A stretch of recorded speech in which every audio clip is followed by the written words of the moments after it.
The rain had not stopped for 3 days. It fell through the thick green canopy of HFY, turning the ground into soft mud that pulled at their boots with every step. Yuna wiped the water from her face and looked up at the massive trees that blocked the sky. She had seen many strange worlds in her career as a xenoarchaeologist, but this jungle planet felt different. It felt old. It felt like it was watching them. "How much farther?" T asked from behind her. He was a tall man with broad shoulders and sharp eyes that never stopped moving. He had been a soldier before joining the expedition team, and he still walked like one. His hand rested near the weapon on his belt, ready for anything. Oren, their Velari guide, checked the small device in his thin gray fingers. The Velari were a strange species to look at. They stood shorter than humans, with large dark eyes and skin that looked like wet stone. Oren's hands were shaking as he studied the readings. "The energy signature is 2 kilometers ahead," Oren said. His voice was high and nervous. "But I must tell you again, this is not wise. Many teams have come to this jungle. Many teams have not returned." "You told us that already," Minyu said. He was the team's engineer, a young man with messy black hair and glasses that kept sliding down his nose in the humidity. "About 12 times, actually. I counted." "Then perhaps you should listen," Oren replied. Yuna smiled but said nothing. She understood the Velari's fear. The Galactic Council had hired her team specifically because humans had a reputation for going places other species would not. It was not bravery, exactly. Humans were simply too curious to stay away from mysteries. And this was the greatest mystery in the known galaxy. 800 years ago, an advanced civilization called the Architects had vanished. They had left behind ruins on dozens of worlds, strange buildings and broken machines that no one could understand. Scientists from every species had studied these relics for centuries. They had written thousands of papers and built entire careers on the architect mystery. But none of their technology had ever worked. Every device, every ship, every computer was dead and silent. The architects had taken their secrets with them when they disappeared. Until now. 3 months ago, a Velari survey ship had detected something on HFY, an energy reading, faint but steady, coming from deep within the jungle. Energy meant power. Power meant something was still working after 800 years.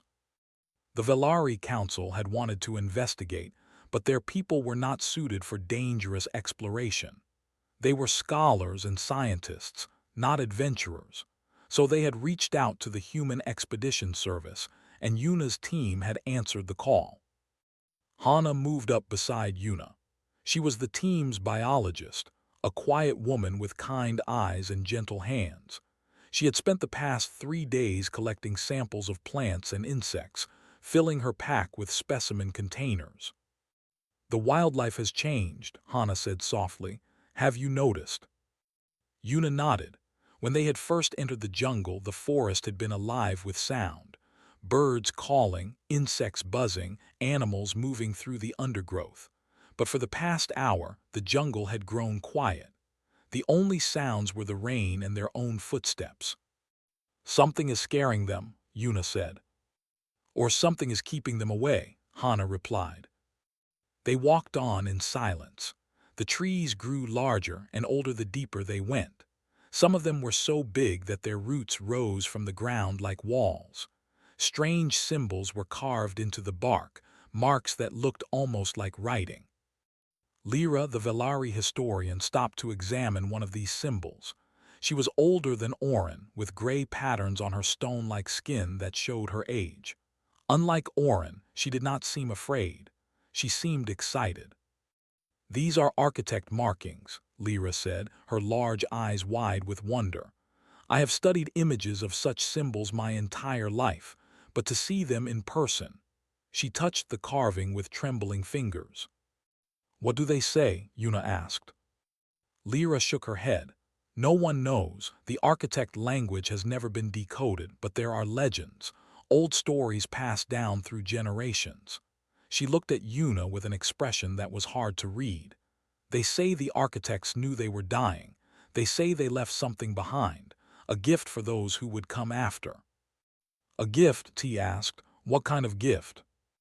The stories do not say, but they speak of a vessel, a ship hidden on a jungle world waiting for the right people to find it. Lyra gestured at the symbols on the tree. These markings are a warning. They say, only the worthy may pass. Minyu laughed, but it was a nervous sound. Worthy? How do you measure worthy? No one had an answer. They continued walking. The rain began to slow, and thin beams of light broke through the canopy above. Yuna felt her heart beating faster with each step.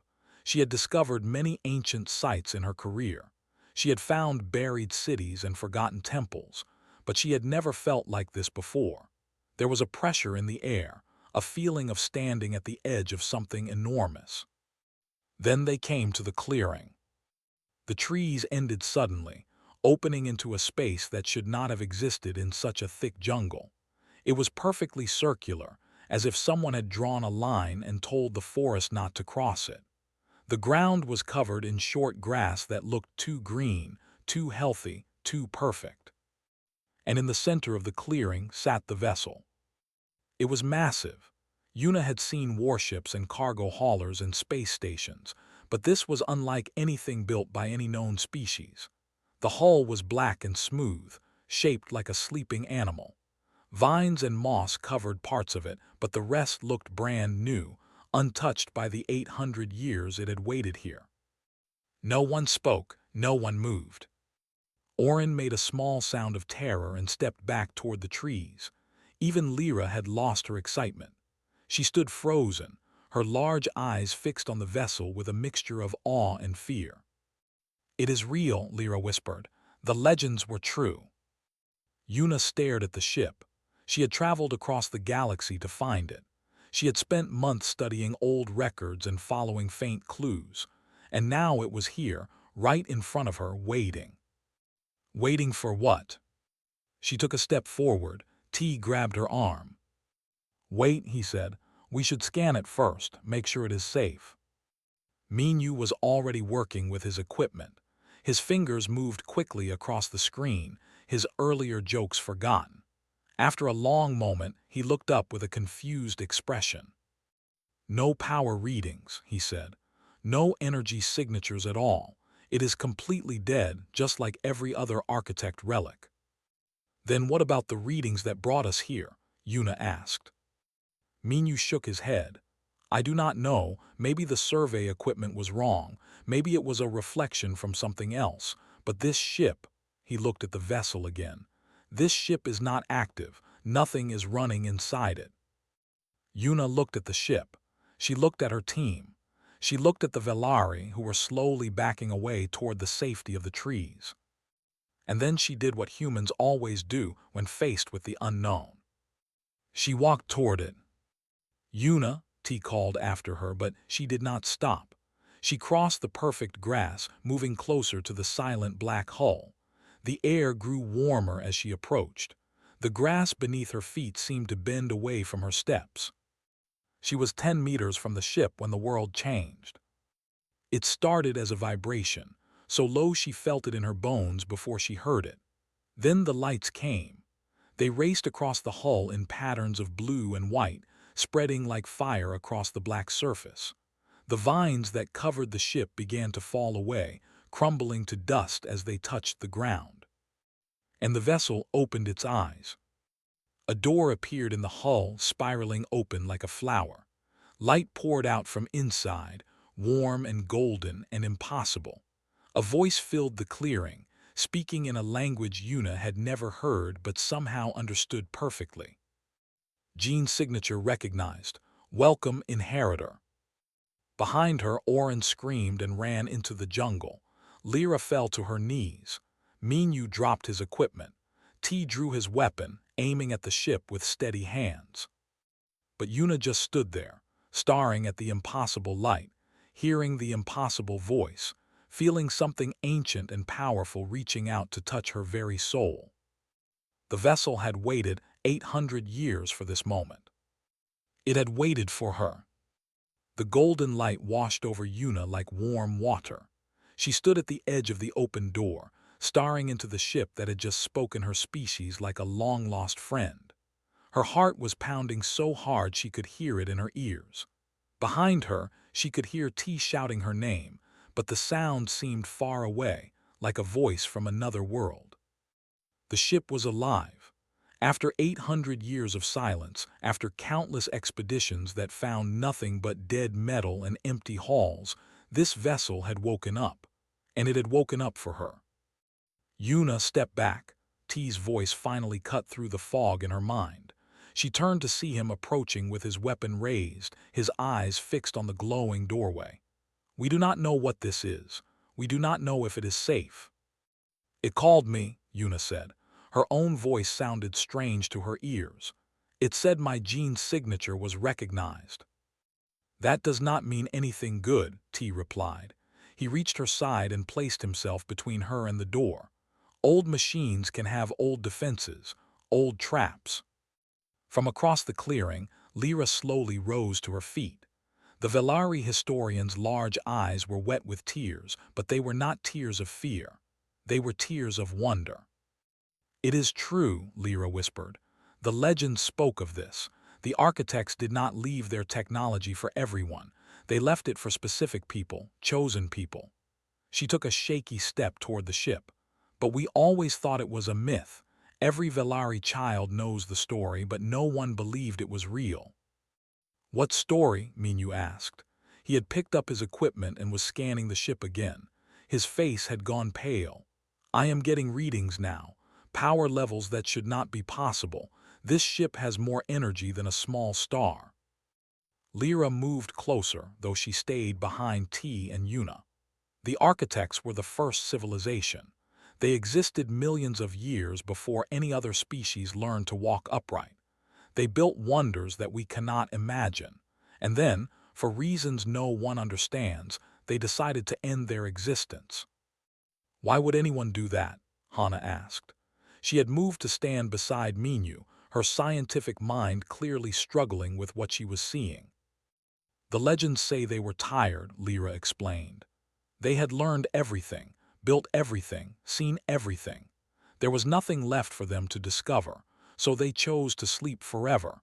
But before they did, they created gifts. 12 vessels hidden across the galaxy, each one containing the knowledge of 1,000,000 years. And they locked them," Yuna said. She did not know how she knew this, but the words felt right as she spoke them. "They locked them so only certain people could open them." Lyra nodded slowly.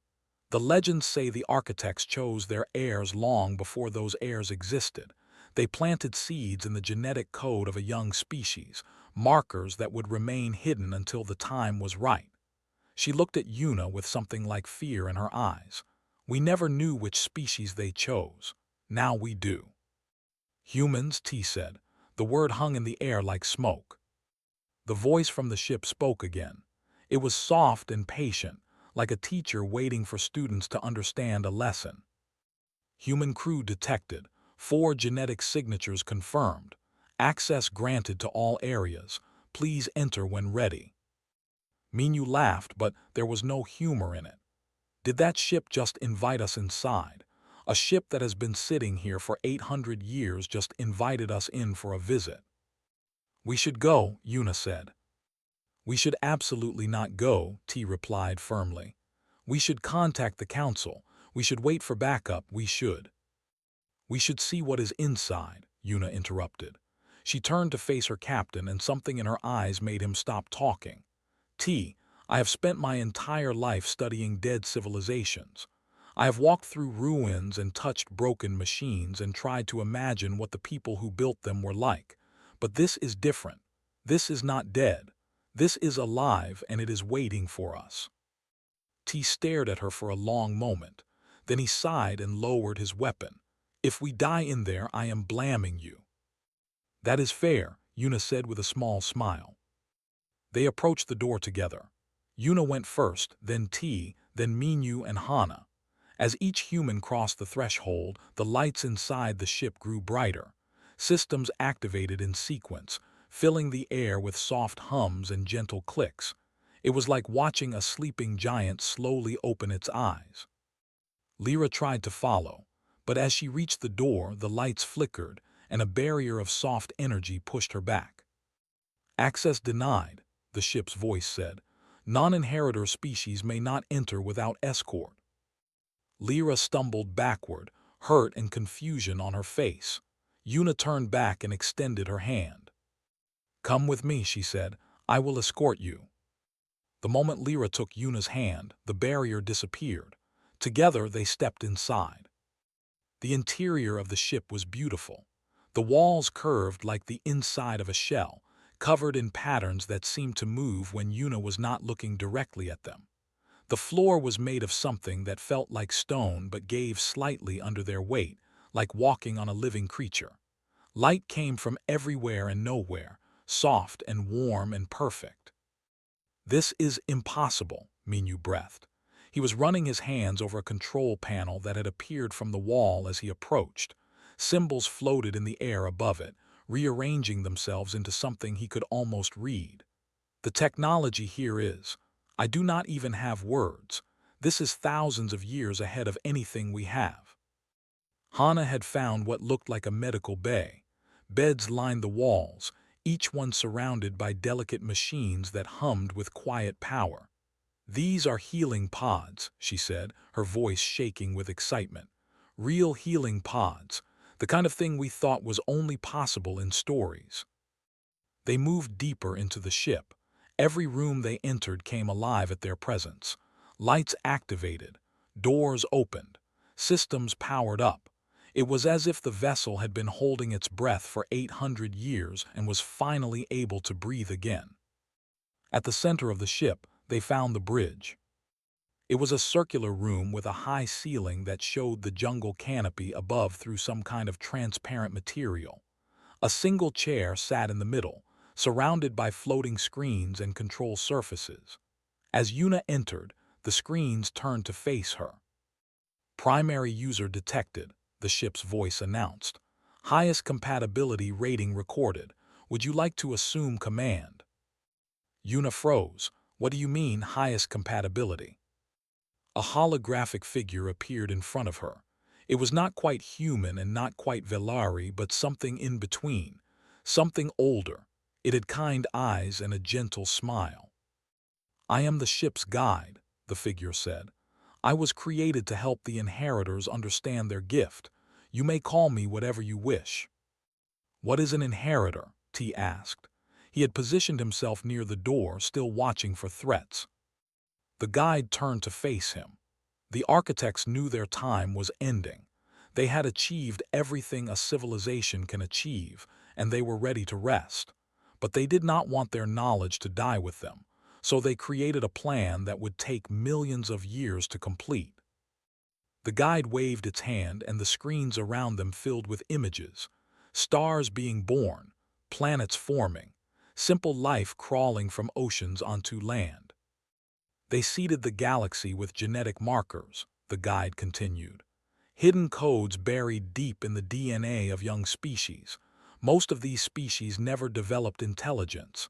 Many destroyed themselves before reaching the stars, but some survived, some grew, and some carried the markers that the architects had left behind." "Humans," Yuna whispered. "Yes," the guide smiled at her. "Your species carries the genetic signature of the architects themselves. Not much, just a tiny piece, but enough. Enough to wake us from our long sleep. Enough to claim the inheritance that has waited for you." Minyu had moved to one of the control panels. His face was white. "There are star maps here, thousands of them, systems that have never been charted by any species, and..." He paused, swallowing hard. "There are weapon systems, powerful ones. This is not just a research vessel. This is a warship."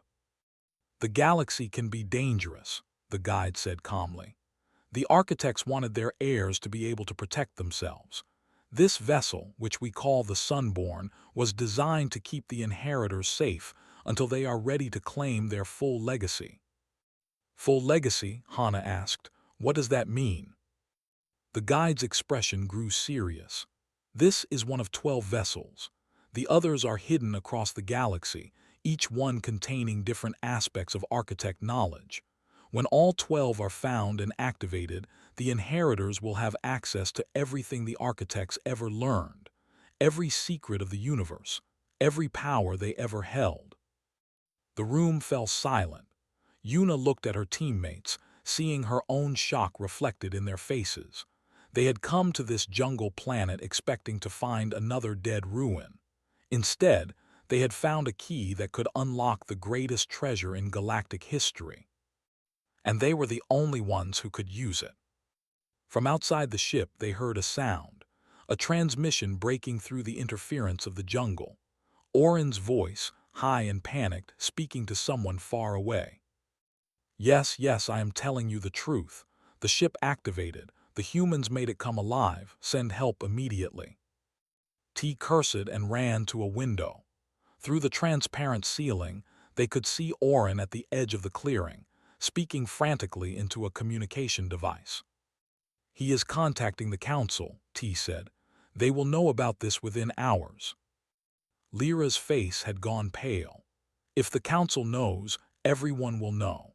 The Velari cannot keep secrets. Within a day, every species in the galaxy will learn that humans can activate architect technology. Yuna understood what that meant. Humans were not a powerful species. They had only been traveling among the stars for a few centuries. They had no great military, no vast empire. They were explorers and traders, scientists and dreamers. But now they had something that every other species wanted. And that made them very, very dangerous. What do we do? Hana asked quietly. Yuna looked at the command chair. The screens around it were waiting for her answer. The Sunborn was waiting for her decision. We learn everything we can, she said. Before anyone else arrives, we need to understand what we have found. She sat down in the chair, and the ship wrapped itself around her like a warm embrace. The Sunborn had found its captain. The moment Yuna sat in the command chair, she felt the ship connect to her mind. It was not painful or frightening. It was like putting on a glove that fit perfectly, like finding a piece of herself that had always been missing. The Sunborn systems opened to her thoughts, showing her everything at once. She saw the engines that could cross the galaxy in days. She saw the weapons that could crack planets. She saw the knowledge stored in the ship's memory, millions of years of discovery waiting to be understood. And she saw something else, something that made her breath catch in her throat. There are more of us, she whispered. The guide's holographic form appeared beside her. Yes, the genetic markers were spread widely. Millions of humans carry the architect's signature. Some carry more than others. You carry the strongest signature this vessel has ever detected. T moved closer to the chair. What does that mean? What makes Yuna different? Unknown, the guide admitted. The architects designed the system, but they could not predict how the markers would combine over millions of years.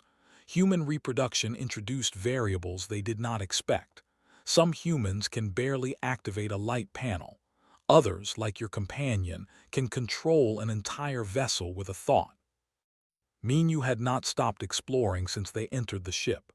He moved from station to station, his eyes wide with wonder and his hands touching everything he could reach. Every surface responded to him, though not as strongly as they responded to Yuna.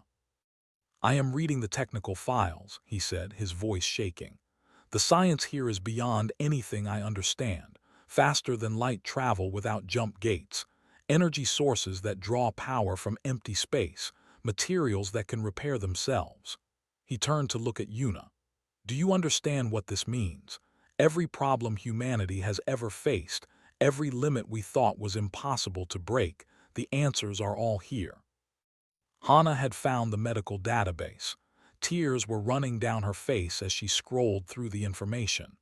There are cures here, she said softly. Diseases that kill millions of people every year, diseases we thought were permanent. They knew how to fix them 800 years ago. They knew how to fix everything. Lyra stood apart from the humans, watching them with a mix of emotions that Yuna could not read. The Velari historian had spent her entire life studying the architects.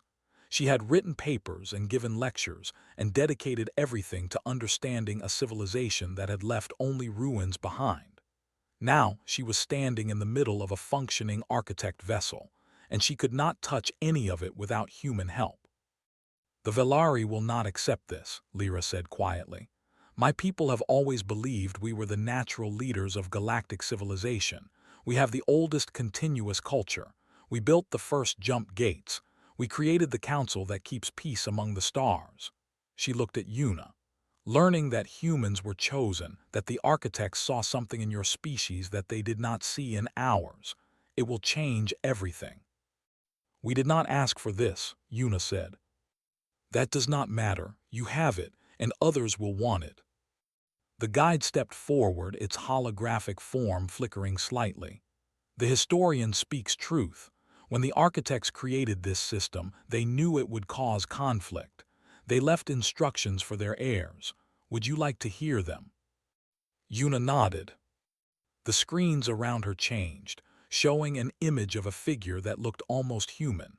It was tall and thin, with large eyes and long fingers, but its face could have belonged to someone Yuna might pass on the street. When it spoke, its voice was old and tired but kind. "To our children among the stars," the figure said, "we greet you across the ages. By the time you hear this message, we will have been gone for longer than your species has existed. But we watched over you in the beginning. We shaped the conditions that allowed you to grow, and we left you this gift because we believe you are worthy of it." The figure paused, and for a moment it seemed to look directly at Yuna. "We chose your species not because you were the strongest or the smartest. There were others who showed more promise in those areas. We chose you because of something else. Something we found in your genetic code that we had never seen before. A capacity for hope. A refusal to give up, even when everything seems lost. A stubborn belief that tomorrow can be better than today." Yuna felt tears forming in her eyes. She did not know why.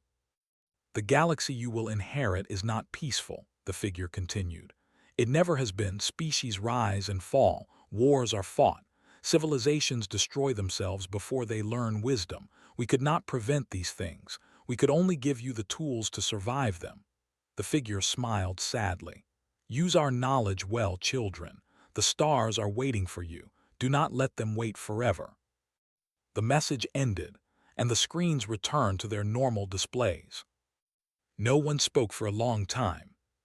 Finally, T broke the silence. "We need to make decisions. Orin has contacted the council. Ships will be coming. We need to figure out what we are going to tell them." "We cannot tell them everything," Minyu said quickly. "If we explain what this ship can do, if we share the technology and the weapons and the star maps, every faction in the galaxy will try to control us, or destroy us." "We cannot lie either," Hana argued. "The council will send investigators, scientists. They will want to study the ship. How do we explain that it only responds to humans?" Yuna stood up from the command chair. The ship hummed around her, waiting for her orders. "We tell them a partial truth. We say the ship activated when we approached, but we do not know why. We let them examine it, knowing they will not be able to make it work. And we use the time to learn as much as we can." "That will only delay things," Lyra said. "Eventually, someone will figure out the truth. And when they do, the reaction will be worse because you tried to hide it." "Then what do you suggest?" Lyra was quiet for a moment. Then she stood up straighter, her large eyes meeting Yuna's gaze. "I suggest you trust someone. The Velari have factions like any species. Some will react with fear and anger. Others will see an opportunity for cooperation. I know people who would help you, who would advocate for humans in the council chambers." "Why would you help us?" T asked. His voice was not hostile, but it was careful. "Your people believed they were the chosen ones. Learning that humans have this inheritance must be painful for you." Lyra nodded slowly. "It is. I will not lie about that, but I have spent my life trying to understand the architects, and now I have a chance to actually learn from them, to see their knowledge and their technology in action. That matters more to me than old pride." She looked at Yuna. Besides, the architects chose your species for a reason. Maybe that reason includes working together with others. Before Yuna could respond, the ship systems flashed with an alert. Red symbols appeared on every screen, and the guide's holographic form flickered urgently. "Warning," the guide announced. "Multiple vessels detected entering the star system, identifying Velari Council ships standard patrol class, also detecting." The guide paused, and when it spoke again, its voice was grave. "Also detecting warships. Configuration matches the Dominion of Krath." T cursed. "The Krath, how do they know about this?" Orin's transmission was not encrypted, the guide explained. It was broadcast on an open channel. Any ship within range would have received it. Yuna felt cold fear in her stomach. The Dominion of Krath was one of the most aggressive powers in the galaxy. They believed in conquest and control. They had been fighting border wars with 3 other species for the past century. If they learned about the architect technology, if they understood what humans could activate. "How long until they arrive?" she asked. "The Council ships will reach orbit in 6 hours. The Krath will arrive in 4. "They are going to try to take the ship," Minyu said, "or destroy it. The Krath will never let humans have this kind of power." "Can we fly?" Yuna asked the guide. "Can we leave before they arrive?" "The Sunborn is fully operational. We can depart at your command. However," the guide hesitated, "leaving now would confirm that humans control architect technology. It would also leave your companions Orin and any Velari in the system vulnerable to Krath retaliation." Yuna closed her eyes. She thought about the message from the architect. A stubborn belief that tomorrow can be better than today. The refusal to give up. "We are not running," she said, "and we are not hiding." T stared at her. "What are you planning?" Yuna turned to face her team. They were all looking at her now, waiting for her decision. She was not a leader. She was an archaeologist, a scientist, a person who studied dead things and tried to understand them. But the ship had chosen her. The architects had chosen her species. And now she had to decide what kind of inheritance humanity would claim. "The Krath are coming because they see an opportunity," she said. "They think we are weak. They think they can take what we found and use it for themselves. So we are going to show them they are wrong." "How?" Hana asked. "By being exactly what the architects saw in us." Yuna sat back down in the command chair. The ship systems rose to meet her, ready and waiting. By refusing to give up. She reached out with her mind, and the Sunborn began to wake up completely. Systems that had been dormant for 8 centuries roared to life. Weapons powered up. Shields activated. The entire vessel hummed with energy that could shake worlds. For the first time in 800 years, the Sunborn prepared for battle. And somewhere in the stars above, the Krath warships moved closer, unaware of what was waiting for them in the jungle below. The Krath warships broke through the clouds like angry gods descending from the sky. There were 3 of them, each one covered in the sharp angles and dark metal that their species preferred. They were built to inspire fear, and they succeeded. Even from inside the Sunborn, Yuna could feel the threat they carried. The lead ship broadcast a message across all channels.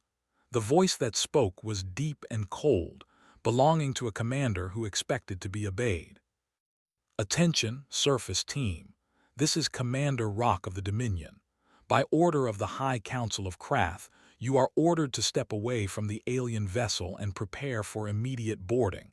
Any resistance will be met with lethal force. You have 5 minutes to comply." T stood at one of the weapon stations, his jaw tight. They did not even mention the Velari Council. They are ignoring galactic law completely. "The Krath respect strength, not laws," Lyra said. She had moved to a corner of the bridge, trying to stay out of the way.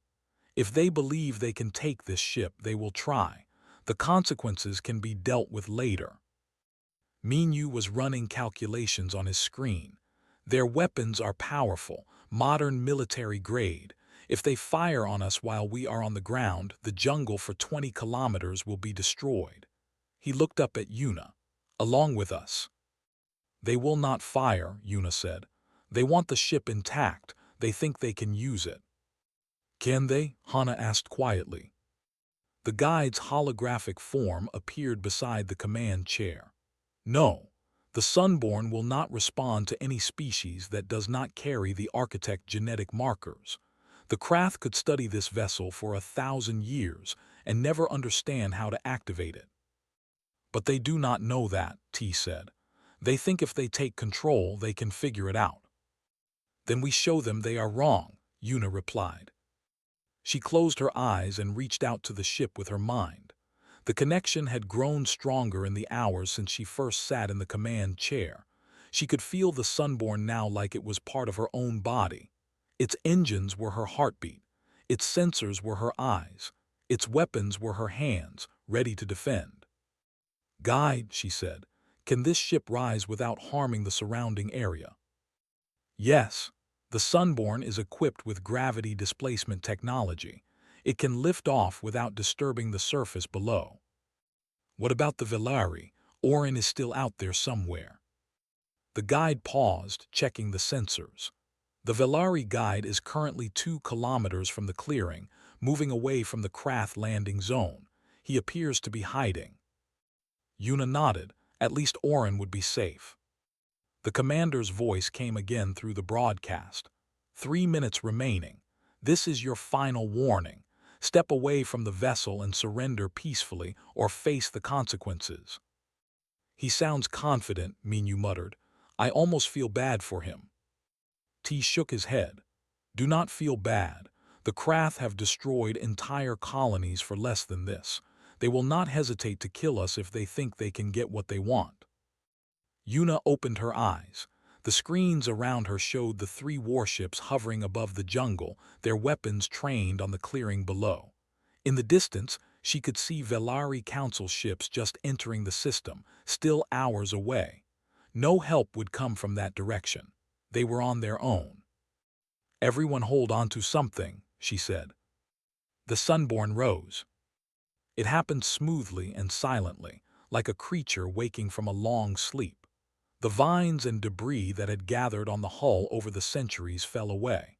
The landing struts retracted into the ship's body, and the Sunborn lifted into the air, rising through the canopy of trees without touching a single branch. On the bridge of the lead Krath warship, Commander Rock watched with narrow eyes. He was a large specimen of his species, with thick gray skin and tusks that curved from his jaw. He had conquered 7 worlds in his career. He had never lost a battle. The vessel is rising, his second officer reported. It appears to be fully operational. Impossible, Rock growled. Architect technology has been dead for 800 years. How are these humans making it work? Unknown, Commander, but our weapons are locked. Do we fire? Rock considered. The High Council had sent him to secure the alien ship, not destroy it. But if the humans could actually control this vessel, letting them escape would be worse than destroying it. He made his decision. Fire disabling shots. Target their engines. We will drag them down and take them by force. The Krath warships opened fire. Inside the Sunborn, alarms screamed. Yuna felt the weapon's fire coming before it arrived, the ship's sensors tracking each shot with perfect precision. Without thinking, she raised the shields. The Krath weapons hit a wall of energy that should not have existed. The shots did not explode or scatter. They simply stopped, held in place by forces that modern physics could not explain. Then the shield pulsed, and the captured energy was sent back toward its source. The lead Krath warship rocked with the impact of its own weapons. Systems failed across the vessel. Fires broke out on 3 decks. Rock grabbed his command chair to keep from falling. What was that? He demanded. Report. They reflected our weapons, Commander. The ship has defensive systems we have never seen before. The second Krath ship fired a different kind of weapon, a beam designed to cut through armor. The Sunborn twisted in the air, moving with grace that seemed impossible for something so large. The beam passed harmlessly through empty space. Yuna did not know how she was doing this. The ship moved before she could form conscious thoughts, responding to instincts she did not know she had. It was like the Sunborn was teaching her, showing her how to fight through actions rather than words. "They are trying to surround us," T called out. "The third ship is moving to cut off our escape." "There is no escape," Yuna said, "not for them." She reached deeper into the ship systems and found the weapons. They were unlike anything created by modern civilizations. They did not fire projectiles or energy beams. They manipulated the basic forces of reality itself. Yuna chose the gentlest option available and activated it. The gravity around the third Krath warship suddenly changed. The vessel, which had been moving forward at full speed, suddenly found itself falling upward. Its engines fought against the impossible force, but there was nothing to fight. The ship spun wildly, its crew thrown against walls and ceilings, before the effect released them and sent them drifting away from the battle. Commander Rock watched his fleet falling apart around him. His ships were not damaged, not really, but they had been swatted aside like insects, their most powerful weapons useless against technology they could not understand. "All ships retreat," he ordered. The words tasted like ash in his mouth. "Fall back to safe distance and await reinforcements." The Krath warships pulled away, limping toward the edge of the system. They had come to claim a prize and found something they could not fight. On the bridge of the Sunborn, the human team stood in shocked silence. They had just defeated 3 warships without killing a single person. They had done something no human had ever done before. "That was amazing," Minyu whispered. "Yuna, how did you know how to do that?" "I did not know," Yuna admitted. Her hands were shaking. "The ship showed me. It was like remembering something I had forgotten." "The connection between inheritor and vessel grows stronger with use," the guide explained. "The Sunborn is learning your patterns just as you are learning its systems. In time, you will act as one being." T was watching the retreating Krath ships on the sensors. "They will be back, and next time they will bring more forces. We humiliated them today. The Krath do not forgive humiliation." "Let them come," Hana said. There was something new in her voice, a confidence that had not been there before. "If this is what one architect ship can do, imagine what humanity could do with all 12. Lyra moved forward, her large eyes fixed on Yuna. "You showed mercy. You could have destroyed those ships. You could have killed everyone aboard. Why did you choose not to?" Yuna thought about the question. She thought about the message from the architect, about the qualities they had seen in humanity. Hope, stubbornness, the belief that tomorrow could be better. "Because destroying them would not make anything better," she said finally. "The Krath are afraid. That is why they attacked. Killing them would just make others more afraid. But showing them that we are powerful and that we choose not to destroy, maybe that will make them think."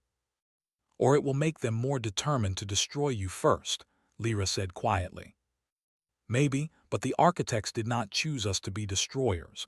They chose us to be builders, to carry their knowledge forward, to make the galaxy better, not worse." Yuna looked at the stars visible through the bridge's transparent ceiling.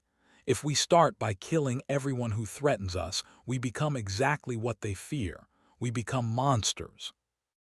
The Velari Council ships finally arrived in orbit. Their transmissions were confused and frightened. They had detected the battle and were demanding explanations. They wanted to know what had happened to the Krath fleet. They wanted to know how a human team had found a working architect vessel. Yuna prepared to answer their questions, but she knew that this was just the beginning. The galaxy had just learned that humans could do something no other species could do. Some would see them as saviors. Others would see them as threats. The real battle was not with the Krath. The real battle was for the future of human civilization among the stars. And it had only just begun. 3 days had passed since the battle above Keth 4. The Sunborn hung in orbit, surrounded by Velari Council ships that kept a respectful distance. News of what had spread across the galaxy faster than light itself. Every species, every faction, every government was talking about the human team that had woken an architect vessel and defeated a Krath fleet without losing a single life. Yuna stood at the bridge's main window, watching the planet below. The jungle that had hidden the Sunborn for 8 centuries looked peaceful from up here, just an endless carpet of green wrapped around a world that time had forgotten. She wondered how many other secrets were hiding in jungles and deserts and oceans across the galaxy. How many architect gifts were still waiting to be found. "The council has finished their meeting," Lyra announced, entering the bridge. The Velari historian looked tired. She had spent the past 3 days defending humans in communication after communication, arguing with her own people about what should be done with the Sunborn and its crew. "What did they decide?" T asked. He was sitting at one of the weapon stations where he had spent most of his time since the battle, old habits from his soldier days. "They are divided," Lyra admitted. "Some factions want to demand that the ship be turned over for study.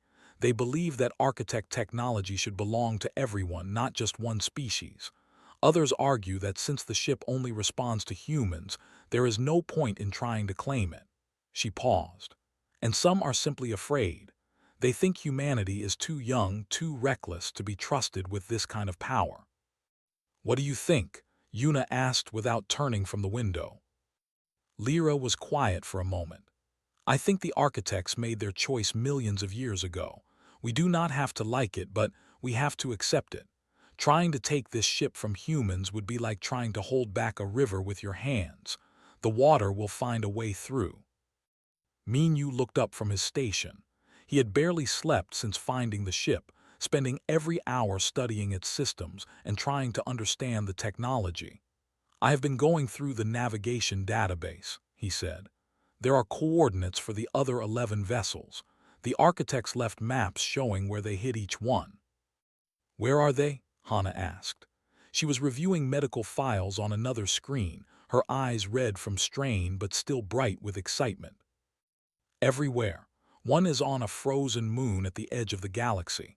Another is buried under an ocean on a world we have not even discovered yet. One is inside a dying star." Minyu shook his head in wonder. "The architects did not make this easy. Finding these ships will take years, maybe decades." "Then we should start now," Yuna said. Everyone turned to look at her. "Think about it," she continued, finally turning from the window to face her team. "The Krath attacked us because they wanted this ship. When they come back, they will bring a bigger fleet, and they will not be the only ones. Every faction that wants power will try to control or destroy what we have found." She walked to the command chair and ran her hand along its surface. "But if we find the other ships first, if we bring them together, no one will be able to threaten us." "That is a big if," T said slowly. "There are only 4 of us, 5 if we count Lyra. How are we supposed to search the entire galaxy for 11 hidden ships while fighting off everyone who wants to stop us?" "We do not have to do it alone," Yuna replied. "The architects said that millions of humans carry their genetic markers. We can find others like us, build a crew, build a fleet eventually." Hana smiled. "You are talking about changing everything, the way humans live among the stars, the way we interact with other species, everything." "Yes," Yuna met her friend's eyes. "Is that not what the architects wanted? They did not leave us this inheritance so we could hide in a corner and be safe. They wanted us to grow, to become something greater than we are." The guide's holographic form appeared beside the command chair. It had been silent during the conversation, but now it spoke.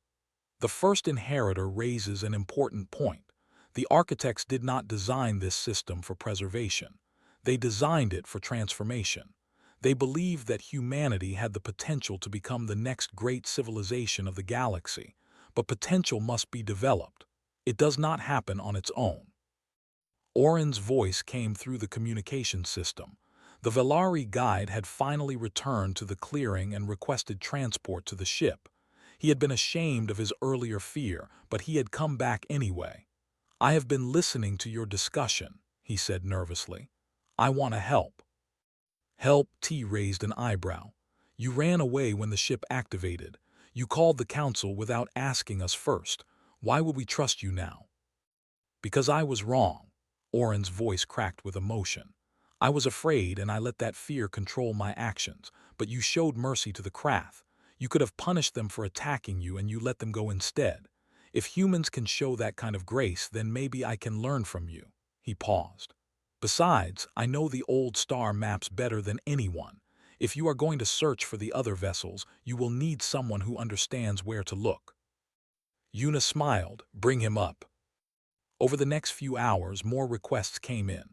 Human scientists who had heard about the discovery and wanted to join the search. Velari scholars who supported cooperation over conflict. Engineers and pilots and doctors who saw an opportunity to be part of something historic. Not everyone could be trusted, of course. Yuna was not naive, but some of them were genuine. Some of them saw the same future she did. By the end of the day, the crew of the Sunborn had grown from 5 to 15. It was a small number, but it was a start. The Velari Council sent a formal message requesting that Yuna attend a session to explain what had happened and what humans intended to do with the Architect vessel. She agreed on one condition. The meeting would take place aboard the Sunborn, not on a council station. If they wanted to talk, they would have to come to her.